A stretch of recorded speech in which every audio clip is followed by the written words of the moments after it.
Welcome back, guys, to the Ready for More podcast. Strength is for everybody. I'm Idi. And I'm Mark.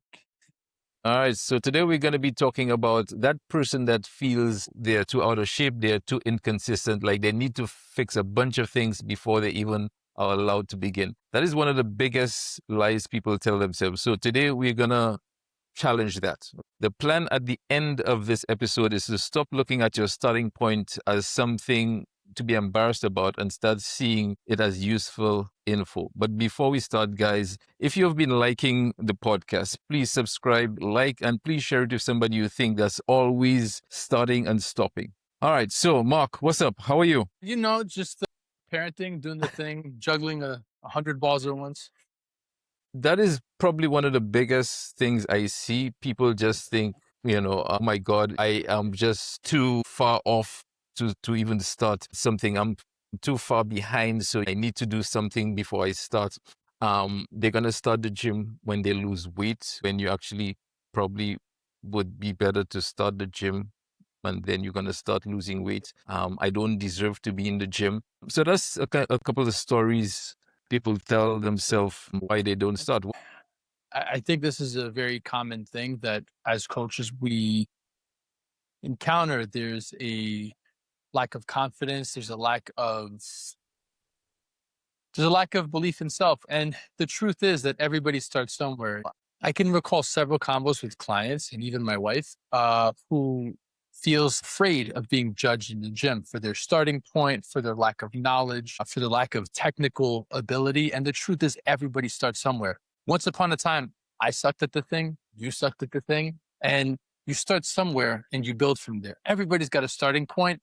The best thing you could do is rip off the Band-Aid, just jump in. I mean, I remember when you just started, you didn't have a fitness background necessarily. I mean, you played soccer for a little bit, but in the gym, you didn't have any gym background and you weren't intimidated by anything. I mean, yeah, you didn't know as much as you thought you should have known, but yeah, you just jumped right in and then I what took you Edi's under my saying, wing. guys, is that if I can do it, surely you could do it. If Mark could do it, you could do it. So I want you to think of it this way.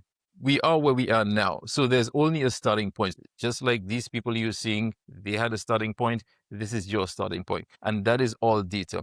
Okay, so everybody you see in the gym who looks like they have figured it out, they started somewhere too. They were embarrassed as well, unsure of themselves, feeling the exact same way you're feeling. The difference isn't that they're further ahead than you. The difference is they actually started. Now it's your turn to start. So your starting point isn't something to be ashamed of. It's just information we're collecting here. It's going to tell us, where we should begin. And here's something to remember, that not everybody knows everything. So while you might feel like you're at a disadvantage or that you're starting from behind, guess what? The person, if you feel intimidated by the gym and people who know more than you, there's things they don't know. There's things that strength athletes know that bodybuilders don't know, and vice versa. Everybody has their own niche and expertise. So everybody doesn't know something. So don't feel like you are at a detriment. You're going to pick a path. You're going to get good at that thing. And there'll be things you don't know, and that's okay. Yeah, absolutely. Absolutely. All right. So let's jump into problem number 2. Ambition without actually grounding yourself. What do I mean by that? You go in gung-ho thinking, I am going to do this. When you get into the gym, that is where you fall into the trap. Someone comes back after years not doing anything for whatever reason. Life got in the way, you got a promotion, so now you had to start working extra hours. When they get into the gym, they load the bar with the last weight they did 5-10 years ago, and it could barely go up. They started to feel embarrassed, and they start creating stories in their heads like, oh my goodness, why am I so weak? The big ambitions with no grounding, that's not motivation. That is how you're going to set yourself up for quitting. Yeah, I agree. I was recently talking about how you should identify with your goals. And what I mean by that is that there's some things that are aspirational that are great, but they may not correlate strongly to where you are now and what your ability is now. So if you can identify with your goal, if you can think this is my starting point and this is where I'd like to get, and that makes sense for me, not this is my starting point as a father who works 60 hours a week, who's managing this, that, my mortgage, whatever, and I'm squeezing time in the gym and I want an Olympic level physique, it's not going to happen. we can scale accordingly and give you a small win and start building on those small wins. That leads to better and more sustainable wins than having aspirations that are so far off, they're going to be discouraging. Idi, when we have a new client, we start plotting, we put the direction where you want to be. We look at it in Google Maps, we put in the destination, and we see, okay, we have to go this way. That is how we look at it. Not you used to do this. That doesn't mean I am going to even attempt to do that because I'm not 22 anymore. Your starting Right. point is data. It tells us your movement quality, your strength, your capacity. That is what we're checking now. So this is your starting point to create a program which might be adjusted with life getting into the way. That is where the strength audit comes in. So if you don't know where you are, you just take the strength audit, 15 questions. It gives you an answer, and then boom, you know exactly where you are. Yeah. All right. The third one is scaling down what you used to do. That doesn't mean you're weak or you're giving up. We modify a movement and they think, oh my goodness, why are we doing a reverse lunge as opposed to maybe a forward lunge? Because now of doing a forward lunge hurts their knees. Or why are you giving me a goblet squat as opposed to a back squat?